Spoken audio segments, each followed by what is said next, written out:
మీ విషయానికి వచ్చేసరికి అంటే ఇంతకుముందు సరిగమప గురించి మనం మాట్లాడితే అంటే మీరు ఇంతకుముందు ఒక షో చేశారు, ఇమీడియట్గా దీనికి వచ్చారు కదా. సో అక్కడ ఇక్కడ తేడా ఏం కనిపించింది, దీంట్లో మీరు ఫేస్ చేసిన ప్రాబ్లమ్స్ ఏమైనా అనిపించినాయి అంటే ఏ విషయంలో మీకు ఎక్కువ ఇది ఛాలెంజింగ్ అనిపించింది? అంటే ప్రాబ్లమ్స్ అంటే డెఫినెట్గా ఏం లేవండి.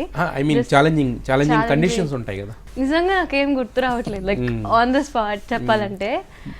ఛాలెంజింగ్ అంటే ఇట్స్ విత్ ఇన్ అస్, అంటే మనం ఛాలెంజ్ లాగా అనుకుంటే it's mentally it will be a challenge.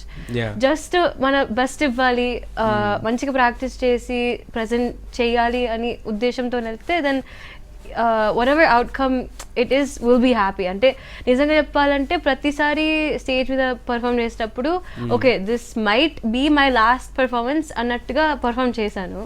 So అంటే అంతే. నాకు తెలిసి అంటే తనకు తెలియకుండా she learned all the mistakes that she have done in the previous. Okay తను షీ కెప్ట్ ఇంప్రూవింగ్ అండి. నేను చూస్తున్న ఫస్ట్ ఎపిసోడ్లో ద ఫస్ట్ సాంగ్ పాడినప్పటి నుంచి ఫైనల్గా సారేగామ అండ్ మన భరత వేదంగా పాడిన పాటకి చాలా డిఫరెన్స్ ఉంది అభిజ్ఞానం. She work really very hard. Every episode నుంచి షీ కెప్ట్ బిల్డింగ్ ఇంప్రూవ్ అవుతూనే ఉంది. So that I think that practice and that dedication has made her winner. మరి ఫైనల్గా ఒకసారి అంటే ఈ మాటలన్నీ అక్కడ కూడా చెప్పుంటారు, ఇక్కడ చెప్తున్నారు యాక్చువల్గా? అయ్యో లేదు అన్న చెప్పారా? అంటే ఇంత డీటెయిల్గా చెప్పకపోయినా నా మైండ్ నాకు ఉంటుంది, అది కంగ్రాచులేషన్స్ లో కన్వే అయి ఉంటుంది.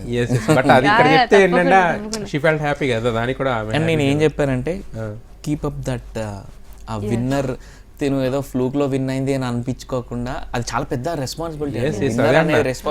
నేను చెప్పింది అది బరువు బాధ్యతలు, పెద్ద రెస్పాన్సిబిలిటీ.